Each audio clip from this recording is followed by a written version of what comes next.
Speaking show, you first need to open the video that is being streamed live. Look for the chat box on the side or bottom of the video player. This is where you can type your message. Click inside the chat box and use your keyboard to type out what you want to say. You can type words, use emojis, or even ask questions. Once you've typed your message, press the Enter key on your keyboard or click the Send button. Your comment will then appear in the chat for everyone watching the live stream to see. If you want to send another comment, just type it in the chat box again and press Enter or Send. Your new comment will show up below your previous one.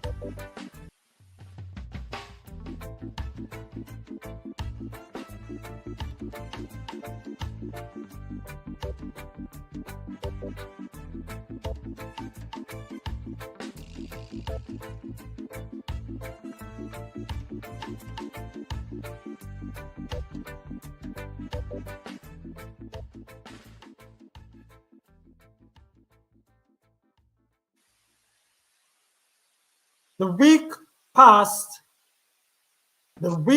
passed, the budget debate went into high gear with presentations by opposition leader Mark Golding and Prime Minister Andrew Holness. Hours of speaking.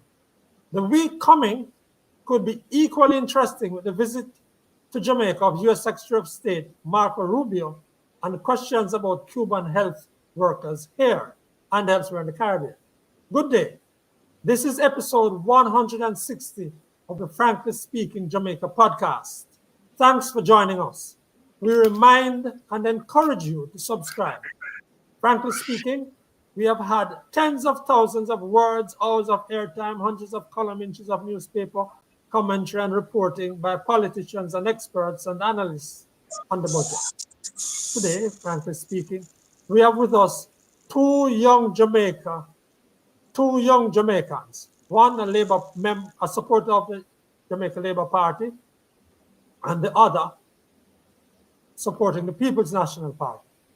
They are going to talk to us about what the budget presentations of their leaders mean to them. After all, that's what it comes down to.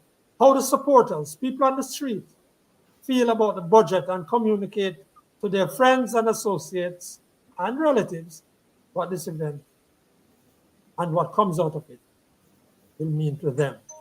Viewers and listeners live, we welcome your involvement. You may send your comments and questions to the Frankly Speaking Jamaica channel as shown earlier. We will try to read as many as possible. You may also send comments by WhatsApp to 876-503-9995. That's 876-503-9995. We welcome now Renece Reid, PNP supporter, and David Wright, JLP supporter. They have been informed of the rules of engagement here. We will start with Mr. Wright with his opening statement of about 3 minutes, and then we'll go to Ms. Reid. Mr. Wright, welcome, and over to you. Thank you, Franklin. Thanks to your panelists and your viewers and subscribers as well. Can speak up a little bit more. Yeah, as you aptly said in the opening, I think the past week was riveting with the budget presentation of both the Prime Minister and the opposition leader. I believe that we saw a stark contrast in the direction that both persons took in relation to their approach of the budget debate. Dr. Holness decided that he would outlay the stark differences between what a Jamaica Labour Party administration has done and can do for Jamaica by outlining our fiscal discipline over the years. He also took considerable time in outlining how we have bolstered Jamaica's social protection, providing figures, providing policies that we've done over the years, including, the social pension, Jamaica's first ever social pension, but also stuff like increasing PATH, the year-over-year increases on the minimum wage, unprecedented historic levels of increase in the minimum wage, record low unemployment. So our economic performance was at the fore. And then he tied it nicely together to show that because of the fiscal discipline, we are now able to reduce our debt to GDP ratio to a level that gives us more fiscal room. So fiscal discipline now provides fiscal room to do more for persons, to allocate more to path, to have a rural bus system, to be able to provide, micro insurance legislation that the government can have confidence in for the private sector to say, okay, we can do this, to spend $45 billion on roads, to have water projects, to the 300 social housing programs across the country. And he gave projects across the country, and he gave credibility to the budget by stating simply that, listen, we are not going to be running a deficit because it's an election year. What we're doing is showing you that because of how responsible we have been managing your tax dollars, we have been able to do 8 consecutive years of no new taxes. And on top of that, we are also giving you back more. We've reduced GCTs, we've cut distortionary taxes, we've increased the de minimis value and the passenger duty value at the airports by 100%. We've also reduced, increased the threshold year over year, as well as the threshold for pension. Done a lot for the people because of that fiscal discipline, and that is what was the highlight of Dr. Holness's presentation. Thank you very much, sir, Mr. Wright. Now, Renece Reid from the PM. Good afternoon. Thank you for having me today. Based on the presentation, that is a high topic now. We can take a look from what Comrade Leader Golding would have stated when he is given the chance to become the next Prime Minister of Jamaica. Now, the main point of his presentation would have been focusing on the 4 E's that he is now initiating should he or when he is the next Prime Minister of Jamaica, which is the ethics, efficiency, education and training, and energy. Now, for any society to grow, we have to take a start look at education. And in our system now, he's introducing ease and ride. As I've heard David Wright mentioned earlier about the rural bus system, our comrade leader has now taken up on himself to realize that there is a deficit when it comes down to transportation in the rural areas of Jamaica. Unlike the urban area where there is already a JUTC system that affords transport to students with some sort of ease, the rural areas are in a lot of problem where that is concerned. And that too may create a problem when it comes on to children effectively reaching the school on time, ensuring of their safety and all of that. What we can also take a look at is efficiency when you're and one of the core messages of efficiency from his presentation is streamlining governing process to improve productivity and competitiveness. And in our economy, we can realize that that is strongly needed, right? One another thing that he spoke about is education and training. And this will also include the quality education, knowing that is the foundation for the principles and the foundation of every country, that also needs to be tackled. Now, one of the things that I take as a personal interest is his ability or what he's suggesting when it comes on to home ownership and what we may also, how young people of Jamaica rather, may also be able to acquire home ownership through the rent to own initiative. What needs to be looked at is the difficulty that we as young professionals are facing when it comes on to heading into home ownership, and understandably, there is a challenge there. So as we delve into his presentation, we can take a look at what he is basically suggesting, because they're suggesting until he forms government, and we will understand how that will help our economy to grow over the years to come. Okay, thank you both. Thank you both for your presentations and respect. Now our panelists will ask you some questions here now. Before we ask you, we allow you both to ask each other questions. I just want to start by asking first, Mr. Wright, whether when you talk to people on the road, would you be able to say, I'm satisfied with the performance of the government over the last 4 years, not last 4 years in particular, not the whole thing, but over the last 9 4 years, and that will be built on. 9 years the government in power. 9 years, yes. Go ahead, Mr. Wright. So if we are being honest, or frankly speaking, we can unequivocally state that the last 9 years have not been atypical of any government. We had the worst pandemic and the worst economic crisis in 100 years, as well as, what would have been probably the most devastating war of this current generation, all happening simultaneously. And for any government to have been able to manage such a climate, a political climate, a geopolitical climate, an economic climate, without having raised taxes, without having placed undue burden on the citizens, then I believe that, the work of the government has been commendable.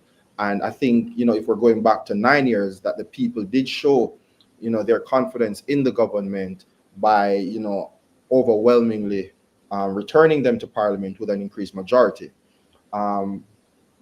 Of course, a lot of things have happened since, that 9-year period, some of which the government plans to address, plans to improve on. Efficiency in government is one of them. There are a lot of programs and products that still, are waiting to get underway, and a lot of benefits that still need to reach to the people. But, sometimes when you don't have the full cooperation of both sides of Parliament, these things can happen. And as a government, you have to find a way to overcome that. So I believe that the people are satisfied. Mr. Wright, with what the government is doing. Mr. Wright, you're right, young man. Let me tell you something. Mhm. I have been following politics since 1972. I don't think you were born. Okay. And right now, I am comparing the JLP, the incumbent JLP tenure to its tenure between 1980 and 1989. Mhm. All right. So in that period, 1989 to 89, you had some disasters, global disasters.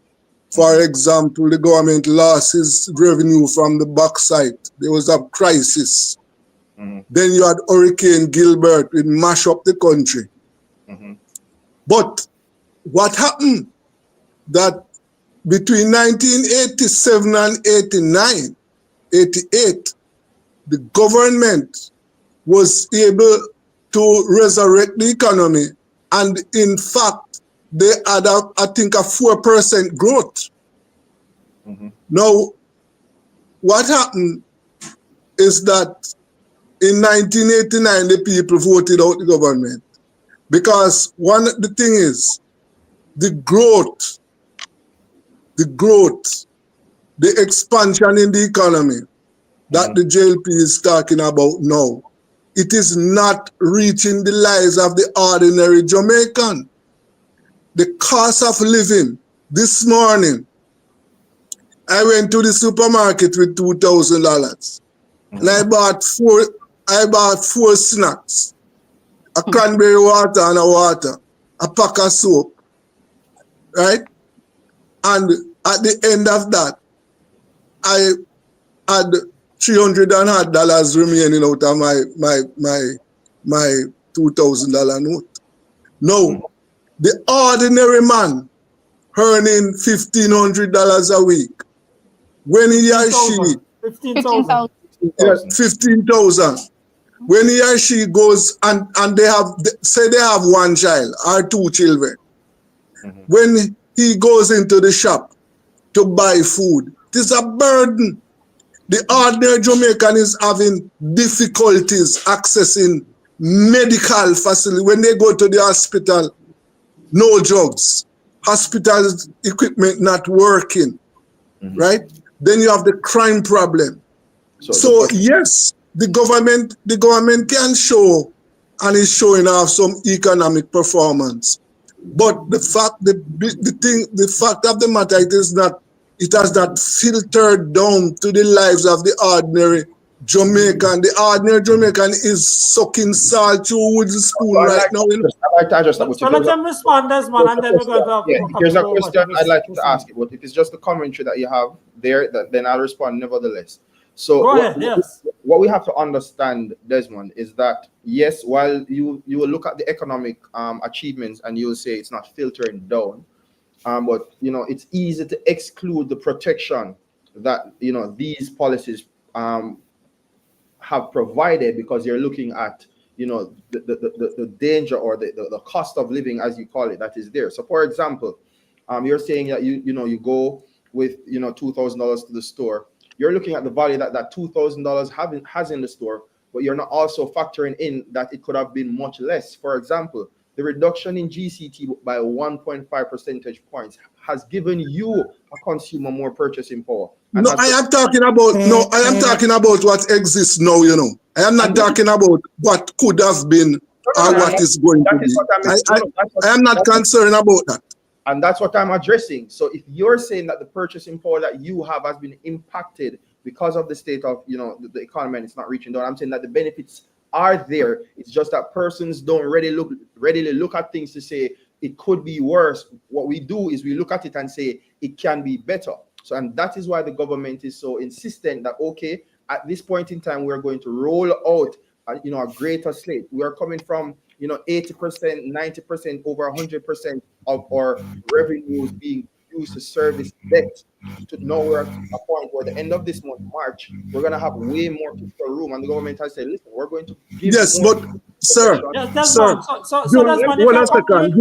During the 9 years, during the 9 years since the government is in power, they have done some things for themselves. For example, last year, they gave themselves.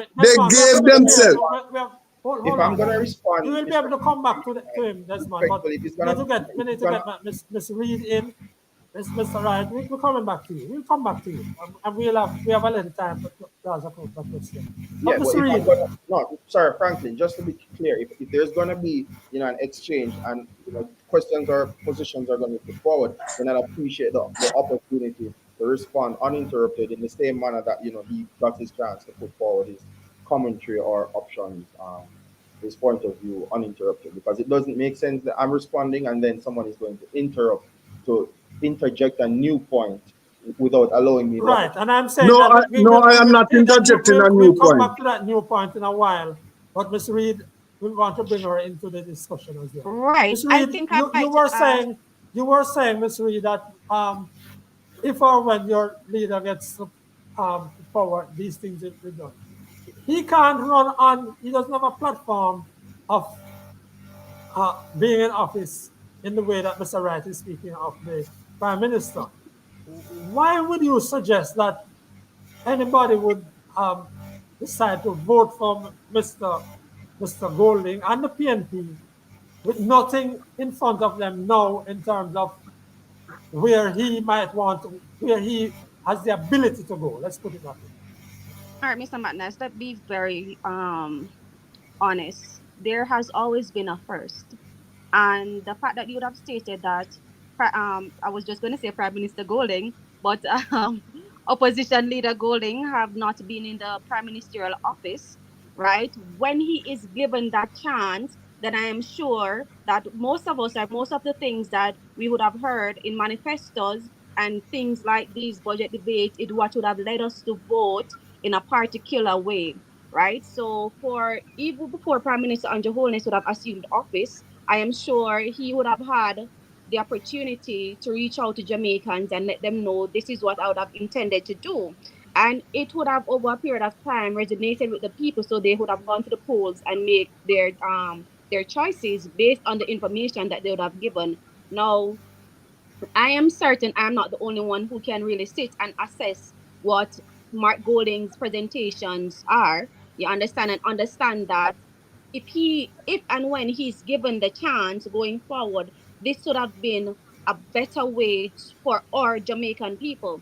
We have seen, and I wanted to raise a point earlier when Mr. Wright made mention of the fact that we are not readily seeing what is happening now in the economy. We are basically saying that it could have, when the reality is that it could have been worse. And I can't disagree with him more, and this is why that is not a stance that we should have been taking in leadership. What we need to see is what is best for our people, and not the fact that it could have been worse. No, if it could have been worse, it is now our responsibility to tackle the issue so it doesn't get worse. You understand? What we can't give out is a statistic to show that, oh, we're doing better. But yet still, when you walk on the road, you're not seeing where the statistics are coming from. because it is not on the streets, right? You're going into the supermarket. I, as a single person, go to the supermarket and I can't speak on what my bills are weekly.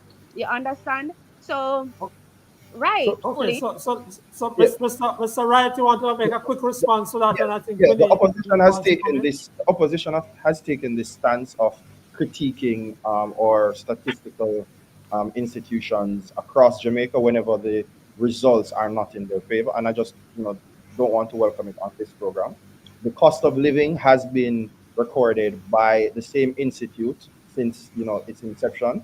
The unemployment data has been recorded by the same institution since they have been putting it out, right? The fall in crime. When the polls are done, those are the three main challenges facing Jamaica: the cost of living, right? Crime and corruption. What are we doing about the cost of living? The main factors that contribute towards that food basket, the inflationary food basket, are transportation and energy costs and the cost of food. The Jamaica Labour Party is tackling those things directly head on. We're reducing GCT on electricity. We're regularizing customers so that over $40 billion that people are paying for light that they're not using will come down as well, right?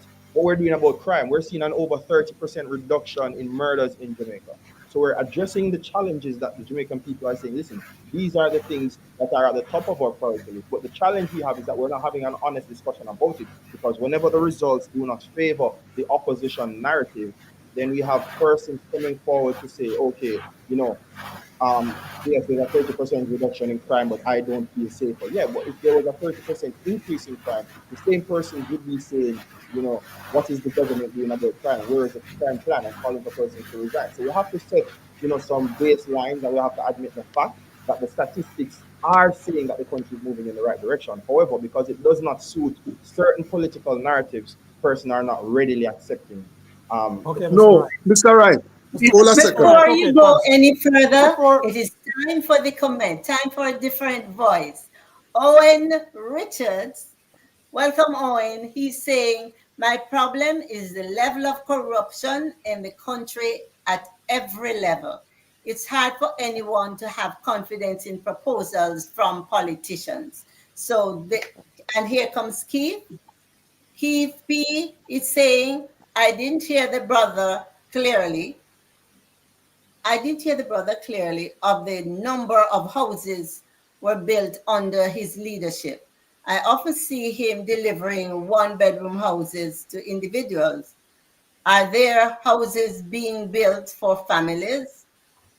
That's a question. So we all right, have so two minutes. we'll go to Mr. Wright for that. But Desmond, you had a question coming in, and we No, welcome the we comments. have We take them as they the come. data. The data is showing that unemployment is at its lowest. Now, I am not an economist, but what that means to me, if more people are working, more hands are working, then we are supposed to see some outcomes in production. Now, so many people are working, although there are over 700,000 who are not seeking employment. But unemployment is low and productivity is low. Now there is something that needs to be looked at. Now, the point I was making earlier on is this.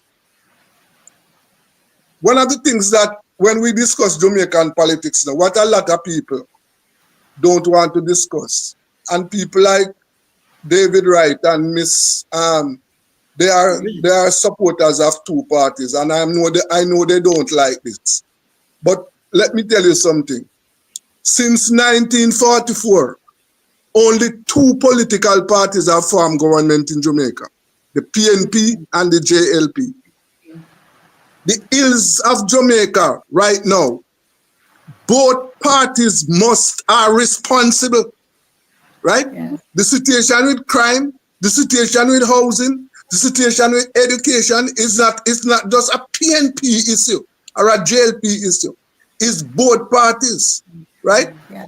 And when the Prime Minister advances his programs, what he's going to do if he is elected, given another term. What we must look at, what has he done in 9 years? He's in office, you know. He has been in office for 9 years. Now look at what the last year when the politicians Desmond, you have to wind gave, up that and ask him the question. Ask the question. yes, last year when the politicians gave themselves these hefty increases,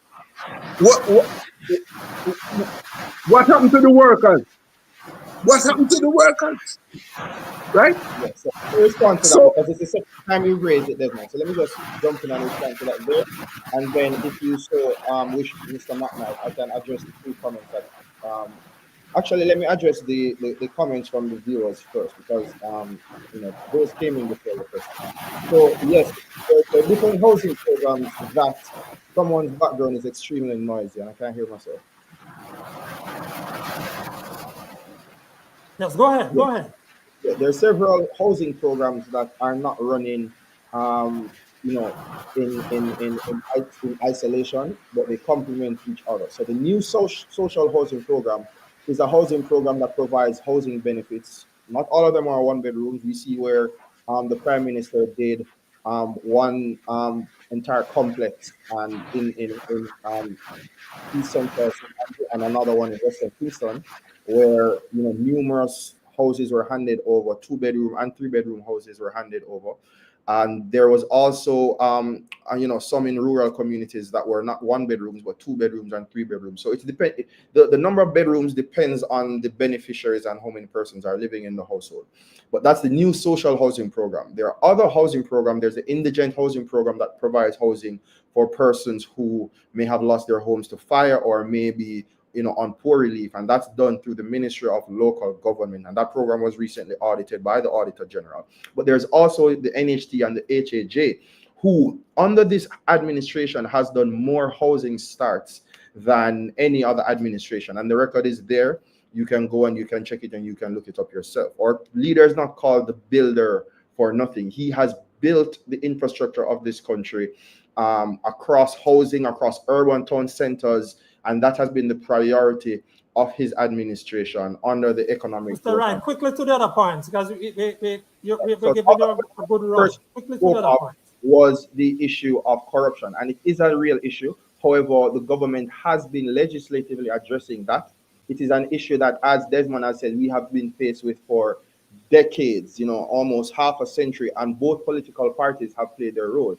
We've seen adverse findings against, for example, the leader of the opposition from the Contractor General days, where there were sweetheart deals and absolutely nothing came of it. Now we see where the Integrity Commission has put some findings forward, and though they have not placed anything forward to say, okay, we want to charge or we want to specifically lay this at the foot of the Prime Minister, we have seen where the perception of corruption has caused a report that has made no allegations of wrongdoing has been taken to another level. So we really have to do a joint hand approach towards the issue of corruption. Yes, our corruption score is higher than it has ever been, but there is much more that we can do, and we can have a better society, because when corruption goes down, there are more benefits for the general public. And then to address Desmond's about the 300% salary increase, public sector wages have been on a freeze and low increases for decades, and anyone who works in the public sector can speak to this. Now, for him to be suggesting that the executive got a higher increase than the rest of the public sector, it's coming from a perspective or of ignorance, for want of a better term. Now, the salary of the executive is directly linked. It is pegged, and that's the term that's used economically, to the salary of the permanent secretaries. It is not something that they picked a figure out of thin air to use. The salaries are pegged to the permanent secretary's salary. So let's just make that clear. Now, in moving the permanent secretary's salaries upwards, what happens is that it automatically, using the same band, move the salary of the executive upwards. Now, when persons are calculating their salaries as nurses, as doctors, as teachers, what they're doing is that they're not taking into consideration the fact that, okay, they're not adding the base salary to the benefits that they were getting before. What they're using is just a new figure to say, okay, this is all that I've been given.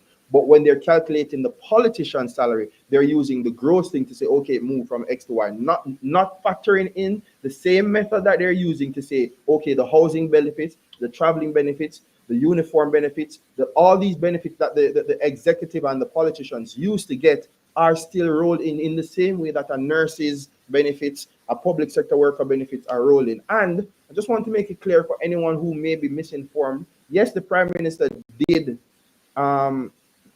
refused to accept the new salary, so he's still being paid at the old salary rate. But the leader of the opposition has taken the full salary increase, despite the whole brouhaha that they made of it. He has taken his full salary increase, and despite his acknowledgements and pronouncements, right, it's because of Desmond gives you this long-winded commentaries. He's giving you a lot of time to run because you just have to be fair with it. But I just wanted to ask you whether you feel comfortable in defending the levels of increase granted to political directorate compared to what the ordinary man is out here is getting.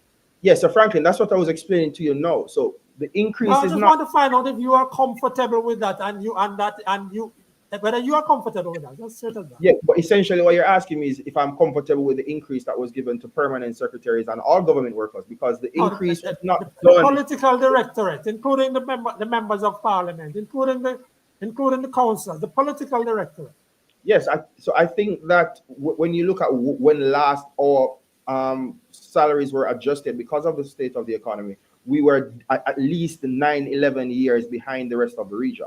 Now, our salaries are ahead of the rest of the region. So whilst persons are saying, yes, these are some of the highest paid salaries in the region, whenever the other countries... You are comfortable with it. That's what you're saying, bottom line, because we have to move on. Winnie, you're going to give us some of those comments, and then we're going to ask Mr. Wright to ask Ms. Reid a question and for her to respond, and then she will ask him. So we prepared that before. Go ahead, Winnie. Winnie, go ahead. We're not hearing you. You're muted, Winnie. No, I did not mute myself. Okay, go ahead. With the cost of living in Jamaica today, how can any one leader boast? That's the question. With the high cost of living in Jamaica, how can a family live on less than $100? That's the same person asking that question. And there's a Marva Hewitt who says, what is happening to the Cornwall Regional Hospital? Why it cannot be completed without additional public funds? So these are the questions coming in. And you realize that I have not had a chance to speak, but continue. Okay. All right. So we're going to take up those. Mr. Wright, you go ahead and ask Ms. Reid. I have to be the one to respond based on the nature of the question. No, we're not taking on those questions yet. Okay. We're not taking. We just want you to go ahead and ask Ms. Reid a question, and then she will ask you a question because it's also no problem. So, with cost of living being one of the major crises facing the Jamaican people, and with all these new funds that the opposition leader said that he would be establishing, the disability fund, the fund to support the Wright program, and all these other funds. My question is, how will these be funded?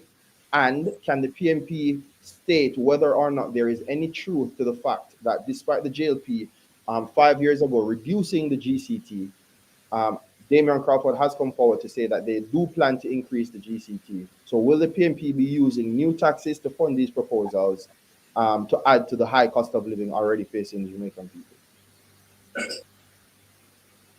Mr. Reid, go ahead. Yeah, man, I was just unmuting. So what I can speak to is what Damian Crawford could have stated. Don't want to be misconstrued. Now, you are saying that with all of the funds that the People's National Party could have had in their budget debate to initiate once they form government, you're now implying that that will heighten the cost of living for the Jamaican people, right?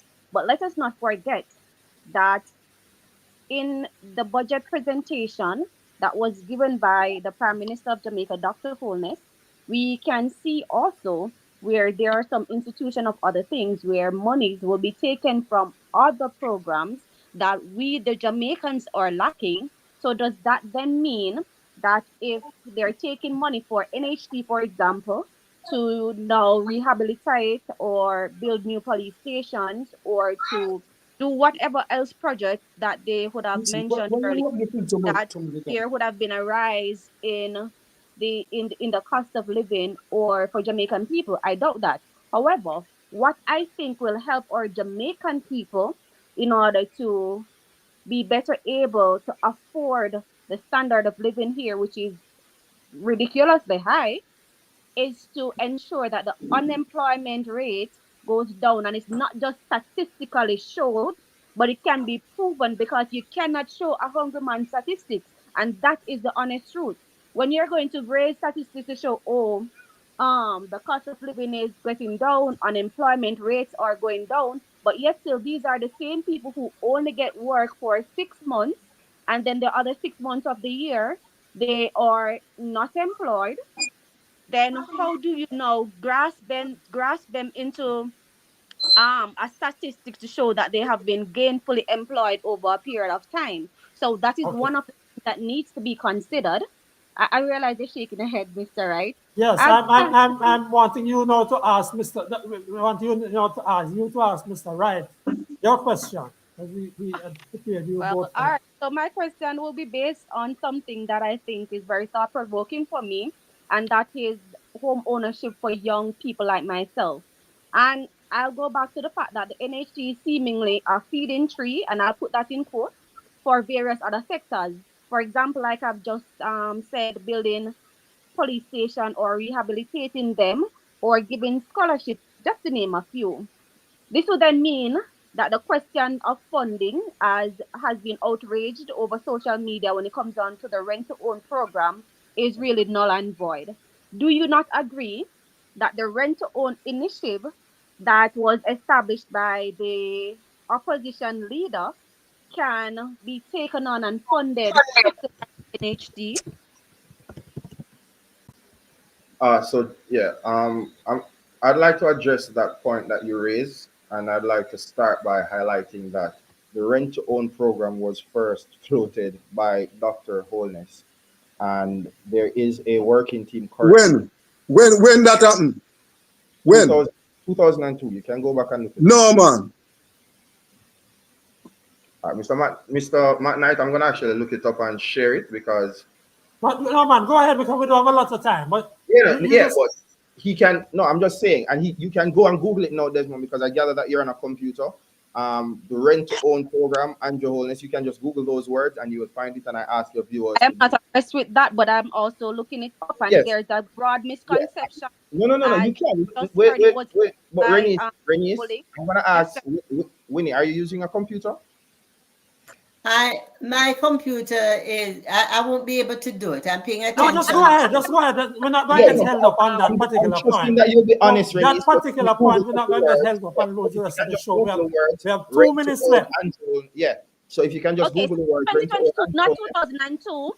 It was said by Prime Minister Andrew Holness that a rent-to-own program would be coming. He did not specify a timeline. I don't remember Mr. Holness giving specifics on it, but that's not going to hold us. Wait. Yeah, Mr. Right, hold on. You have said that. Can we just move on from that? Because there are several contexts. Accused me of lying, so I had to put the facts. No, Mr. Wright, it's not an accusation of lying. However, it was already stated in 2022 by the opposition leader. Therefore, it is still coming out of the People's National Party. Let me finish. So, Mr.